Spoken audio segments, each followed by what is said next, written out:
చిత్తూరు జిల్లాలో ప్రముఖ పుణ్యక్షేత్రమైనటువంటి కాణిపాకం శ్రీ వరసిద్ధి వినాయక స్వామి దేవాలయం బ్రహ్మోత్సవాలకి ముస్తాబవుతోంది. రేపు నెలలో బ్రహ్మోత్సవాలు జరగనున్నాయి. వినాయక చవితి సందర్భంగా స్వామివారికి ప్రతి ఏటూ అత్యంత వైభవంగా బ్రహ్మోత్సవాలు నిర్వహిస్తారు. ఈ సందర్భంగా జిల్లా యంత్రాంగం అంతా కలిసి ఒక సమావేశం నిర్వహించారు. బ్రహ్మోత్సవాలను విజయవంతం చేయాలని, వచ్చే భక్తులకు సౌకర్యాలు కలిగించాలని ఈ సమావేశాన్ని నిర్వహించారు.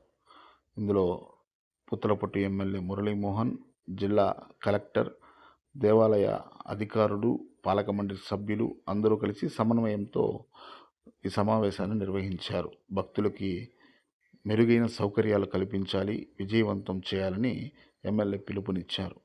భక్తులకి ప్రధానంగా దర్శనము, త్రాగునీరు, పారిశుద్ధ్యము, అలాగే ట్రాఫిక్ నియంత్రణ, భద్రత మరియు వాహనాల కోసం వచ్చే భక్తులకు అన్నప్రసాద వితరణ, ఇటువంటి అన్ని వాటిపైన కూడా ఈ సమీక్షలో సమీక్షించారు.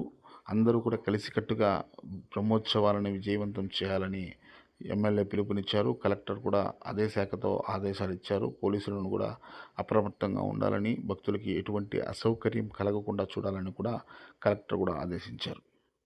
ఇక్కడ సౌకర్యాలు లేవేమోనని, వస్తే దర్శనం జరగదేమోనని, లేకపోతే ఇక్కడికి రావడానికి రవాణా సౌకర్యం లేదేమోనన్నటువంటి ఆందోళన చెందాల్సినటువంటి అవసరం లేదు.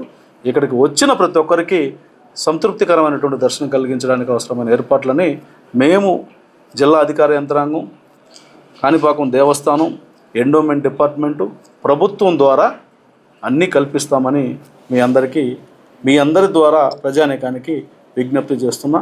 సెప్టెంబర్ 14వ తారీఖు నుంచి జరిగే బ్రహ్మోత్సవాల్ని వచ్చి వీక్షించి స్వామివారిని దర్శించి వాటిని విజయవంతం చేయడం ద్వారా దేవుడి కృపకి పాత్రలు కావాలని మీ అందరికీ మరొకసారి విజ్ఞప్తి. ఓం మహాగణాధిపతియే నమః.